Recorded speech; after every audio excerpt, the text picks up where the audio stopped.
part 1 kita sudah tahu kalau tanaman mengumpulkan banyak energi untuk dikembalikan ke perakaran. Sekitar 80% dari energi pepohonan dikembalikan ke perakaran. Untuk apa energi tersebut? Kita bahas di part 2 ini.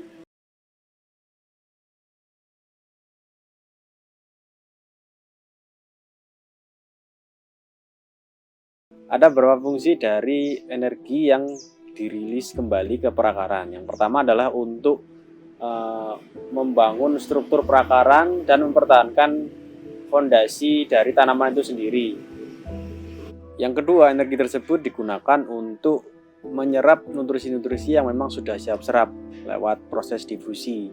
Jadi tidak perlu enzim untuk mengurai bahan organik. Dan yang ketiga yang perlu kita bahas adalah sebagian besar, sekitar setengah dari energi yang kembali ke akar tersebut digunakan oleh tanaman untuk mengeluarkan exudate.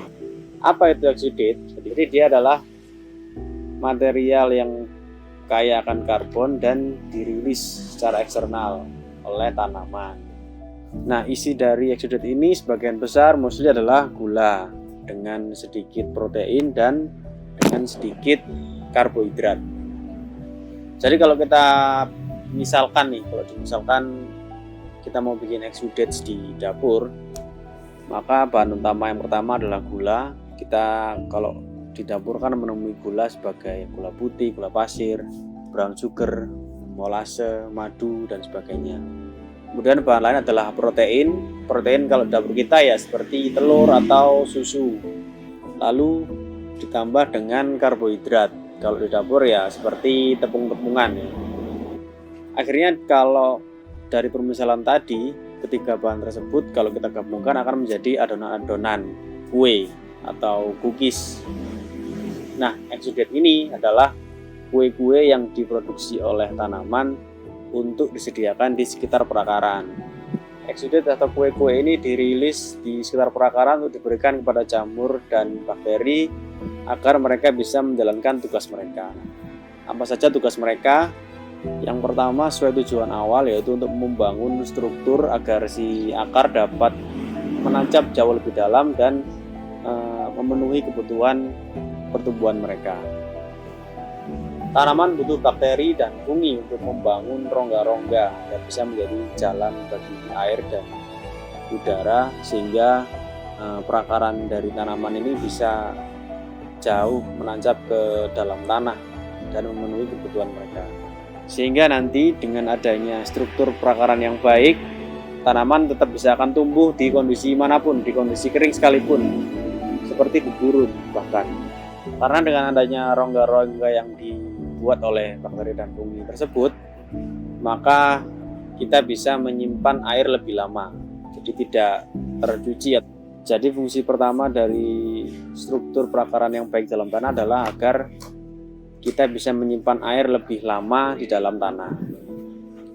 Hal lain yang kita butuhkan dari struktur perakaran yang baik adalah kebutuhan tanaman dalam menyerap nutrisi yang mereka butuhkan. Jadi setelah tanaman merilis exudate di perakaran mereka, akan terjadi komunikasi antara akar tanaman dengan organisme-organisme yang ada di sekitarnya. Kayak tanaman misalnya bilang ke lingkungannya, Cak, aku sedang butuh boron nih, sedang butuh zat besi. Sinyal komunikasi tersebut akan ditangkap oleh bakteri dan fungi, sehingga mereka nanti akan mengeluarkan enzim-enzim untuk melarutkan nutrisi-nutrisi yang dibutuhkan tanaman seperti nitrogen, kalium, fosfor, sulfat, dan banyak lagi jenis lainnya. Jadi saat kita tanya ya ke teman-teman semua, sebenarnya apa sih yang sedang dibutuhkan tanaman kita saat ini? Apa yang sedang dibutuhkan oleh manggamu, jagungmu, atau daun bawangmu saat ini, detik ini juga? Apakah mungkin kita bisa tahu apa yang mereka butuhkan secara tepat? Only the plant knows for sure. Hanya tanaman sendirilah yang tahu apa yang mereka butuhkan saat ini. Tapi seringnya adalah kita merasa lebih tahu dari si tanaman itu sendiri. Apakah sudah pasti nitrogen yang sedang mereka butuhkan sekarang? Bisa jadi ternyata mereka membutuhkan zinc, sodium, chloride, Gimana kita bisa tahu? None of us has enough money to figure that one out. Uang kita nggak cukup untuk bisa mencari tahu hal tersebut secara pasti. Jadi kembalikan tanaman sebagai pusat kendali atas kehidupan mereka sendiri.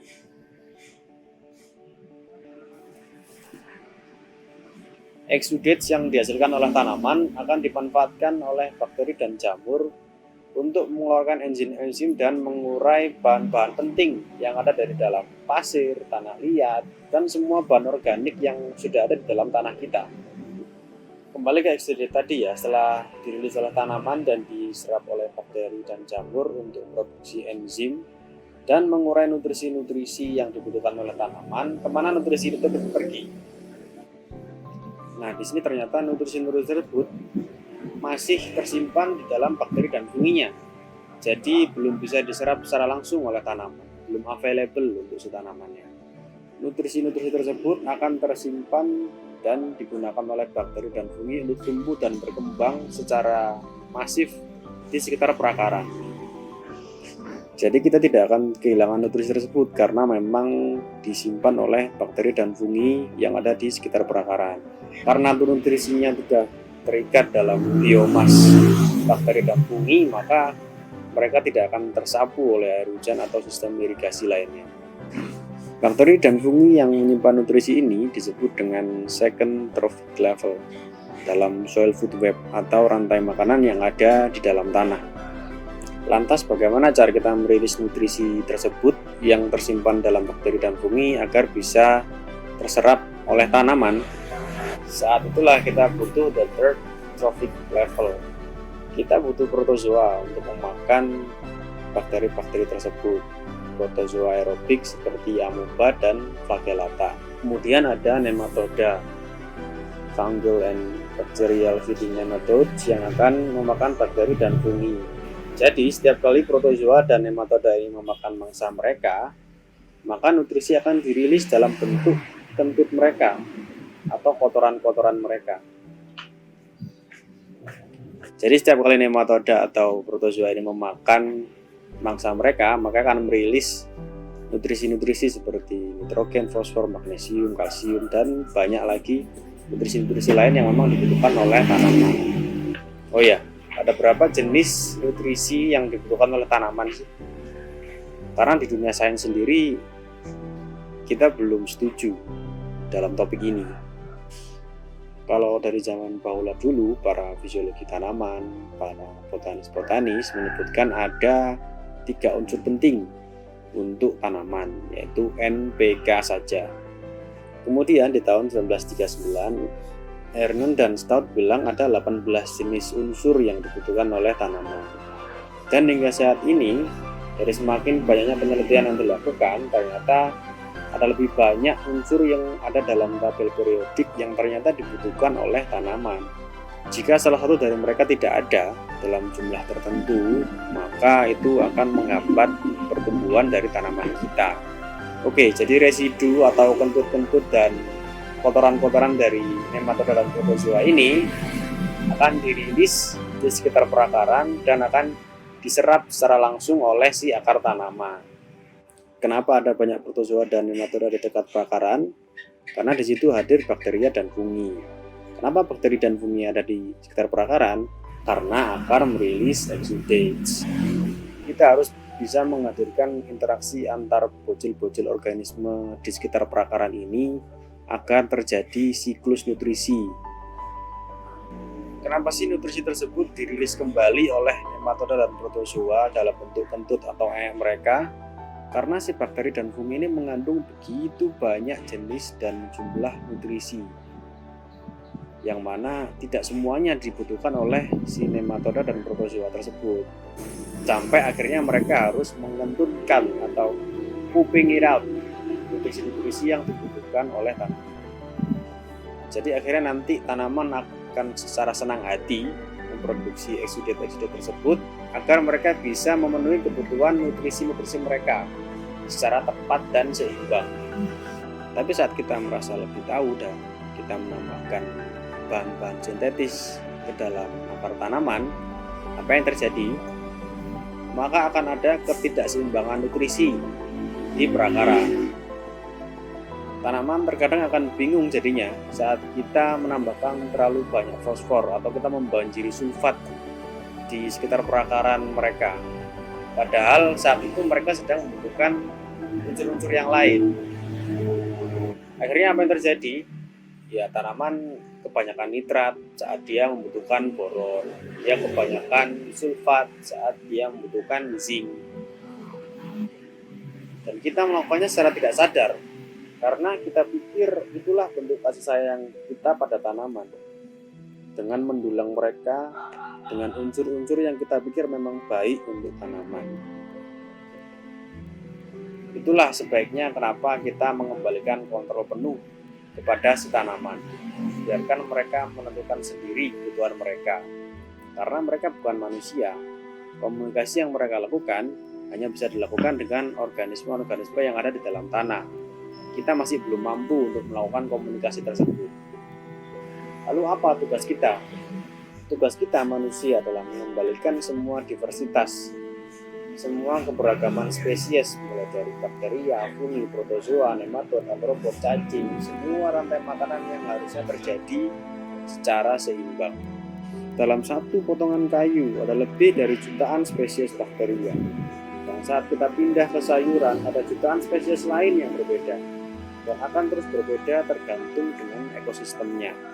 Perancangan struktur dan soil food web tersebut terbentuk dengan sukses, siklus nutrisi juga terjadi, dan ada banyak organisme menguntungkan dalam ekosistem kebun kita, maka say goodbye to the disease. Cangkul itu orange ini. Jangankan sempat menyerang tanaman ya, para patogen dan penyakit tersebut bahkan mungkin jangankan sempat menyerang tanaman, para patogen dan penyakit tersebut mungkin bahkan tidak tahu kalau di situ ada akar tanaman karena mereka sudah dilindungi oleh massive barrier dari para fungi, bakteria, protozoa, nematoda, mikroartropod dan mikoriza lainnya yang memang sangat menguntungkan bagi si tanaman ini. Kemudian apakah kita perlu organisme level selanjutnya? Karena jika si protozoa dan nematodanya terlalu rakus, mereka akan menghabiskan bakteri dan fungi. Saat bakteri dan funginya habis, tidak ada lagi yang bisa berkomunikasi dengan tanaman mengenai kebutuhan mereka. Saat tanaman bilang, "Wih, Cak, aku butuh sulfat, butuh nitrat." Ya tidak bisa karena tidak ada bakteri dan fungi yang bisa menangkap sinyal tersebut. Tapi saat si predator yang lebih tinggi ini terlalu banyak juga bahaya karena mereka akan menghabiskan nematod dan protozoa. Akhirnya nutrisi-nutrisinya jadi tersimpan dan tertahan di bakteri dan fungi tanpa bisa ditentukan dan dirilis menjadi bahan yang siap serap bagi tanaman. Jadi penting juga untuk menghadirkan predator di level atasnya. Dan siapa yang memastikan keseimbangan antar semua rantai makanan tersebut? Ya organisme yang paling atas, yaitu kita sebagai manusia. Adalah tugas kita untuk memastikan adanya keseimbangan soil food web, mulai dari ketersediaan bakteria, fungi, serta predator tanah lainnya. Terima kasih sudah mengikuti konten kali ini. Semoga teman-teman bisa belajar sesuatu dari sini.